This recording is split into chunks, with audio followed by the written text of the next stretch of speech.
एक बयान जिसने पूरी दुनिया को चौंका दिया। एक देश जिसे खतरा कहा गया और एक बर्फीला द्वीप जिसे रणनीतिक जरूरत बताया गया। डोनाल्ड ट्रंप, एक ऐसा नाम जो सिर्फ अमेरिकी राजनीति नहीं बल्कि वैश्विक सत्ता संतुलन को भी हिला देता है। लेकिन सवाल ये है, क्या ये सिर्फ शब्द है या आने वाले समय की झलक?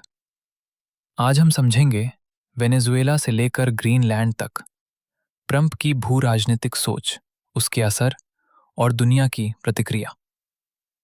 वेनेजुएला, बयान, दबाव और खतरे की कहानी।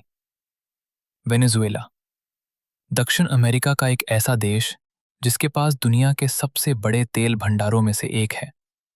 यही वजह है कि ये देश दशकों से वैश्विक राजनीति के केंद्र में रहा है। डोनाल्ड ट्रंप के कार्यकाल के दौरान और उसके बाद भी वेनेजुएला को बार बार अमेरिकी राष्ट्रीय सुरक्षा के लिए खतरा बताया गया। ट्रंप प्रशासन ने राष्ट्रपति निकोलस मादुरो पर तानाशाही, ड्रग तस्करी और मानवाधिकार उल्लंघन के गंभीर आरोप लगाए। द अटलांटिक के अनुसार ट्रंप ने सार्वजनिक और निजी मंचों पर वेनेजुएला में कड़े कदम उठाने की बात कही। हालांकि किसी आधिकारिक अमेरिकी सैन्य कब्जे की कभी पुष्टि नहीं हुई।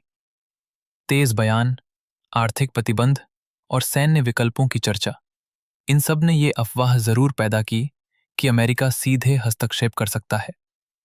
लेकिन सच्चाई यही है, वेनेजुएला पर किसी अमेरिकी सैन्य कब्जे का कोई प्रमाण नहीं है। फिर कब्जे की बातें क्यों फैली? तो फिर सवाल उठता है, ट्रंप ने वेनेजुएला पर कब्जा कर लिया जैसी बातें दुनिया भर में क्यों फैली? विशेषज्ञों के अनुसार इसके 3 बड़े कारण थे। पहला, ट्रंप की भाषा। डोनाल्ड ट्रंप कूटनीति से ज्यादा दबाव और ताकत की भाषा बोलते हैं। दूसरा, तेल। वेनेजुएला के तेल संसाधन हमेशा से अमेरिकी रणनीतिक सोच का हिस्सा रहे हैं।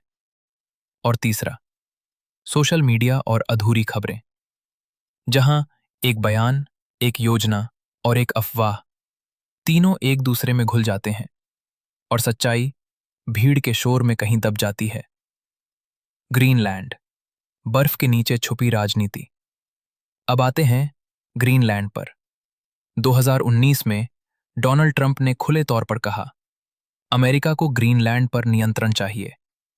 दुनिया हंस पड़ी, लेकिन विशेषज्ञ चुप हो गए, क्योंकि ग्रीनलैंड सिर्फ बर्फ नहीं है। इसके नीचे छुपा है दुर्लभ खनिजों का खजाना, आर्कटिक शिपिंग रूट्स और रूस व चीन पर रणनीतिक बढ़त।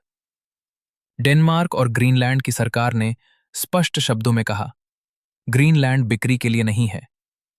यह बयान सिर्फ राजनीतिक नहीं था, यह एक चेतावनी थी। क्या ट्रंप सच में ग्रीनलैंड पर कब्जा कर सकते हैं? क्या अमेरिका ग्रीनलैंड पर सैन्य कार्रवाई कर सकता है? विश्लेषकों का जवाब, लगभग नामुमकिन।